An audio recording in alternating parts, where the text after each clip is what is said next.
நாங்கள் குன்னத்தூர் சந்தைக்கு போன ஸ்டோரி பார்க்கலாமா?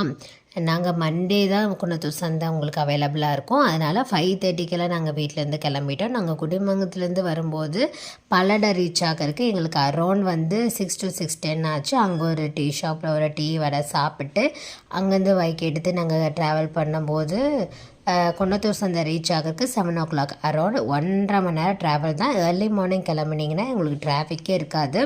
குன்னத்தூர் சந்தை ரீச் ஆகணுன்னே நல்ல ஒரு க்ரௌட் இருந்தது. 7 to 7:10 ரேஞ்சே வந்து பார்த்திங்கன்னா நல்ல ஒரு க்ரௌடு. நிறைய பேர் வாங்கிட்டு போயிட்டு இருந்தாங்க.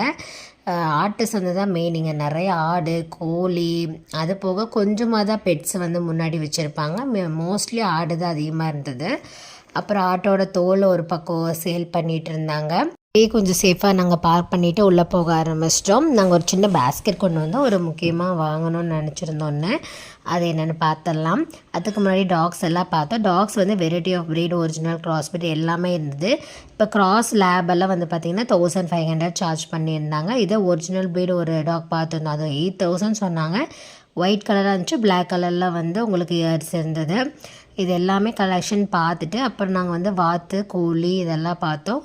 பெக்கின் வாத்து கோழிங்க வந்து நிறைய இருந்தது. எல்லாமே அரௌண்டு சிலதான நாட்டுக்கோழிலெல்லாம் 2000 2.5 அந்த மாதிரியும் சொல்லி வச்சுருந்தாங்க. பெக்கின் வாத்தெல்லாம் வந்து பார்த்திங்கன்னா ஜோடி 1500ன்னு சொல்லிட்டு சேல் பண்ணிகிட்டு இருந்தாங்க. நிறைய வெரைட்டி ஆஃப் இருந்தது. நாங்கள் வாங்க வந்தது வாத்து தான். நாங்கள் நாட்டு வாத்து கேட்டிருந்தோம்.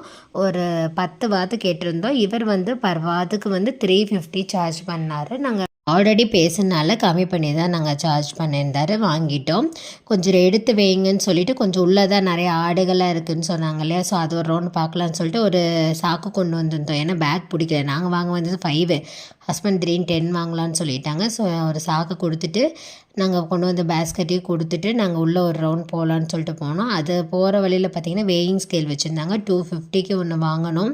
ஏன்னா இது கொஞ்சம் இம்பார்ட்டண்ட். அவங்களுக்கெல்லாம் வந்து வெயிட் பார்க்கணும் இல்லையா. ஸோ வேணும்னு சொல்லிட்டு எடுத்து வச்சிட்டோம். அப்போ இந்த மாதிரி விளாகெல்லாம் எடுத்துருந்தாங்க. அதே ஒரு ரவுண்ட் பார்த்துட்டு அப்புறம் நாங்கள் ஆடு பார்க்கலான்னு சொல்லிட்டு ஆட்டு சந்தைக்குள்ளே போனோம். இப்போ இந்த 2 ஆடு வந்து 1.5 லட்சம் சொன்னாங்க.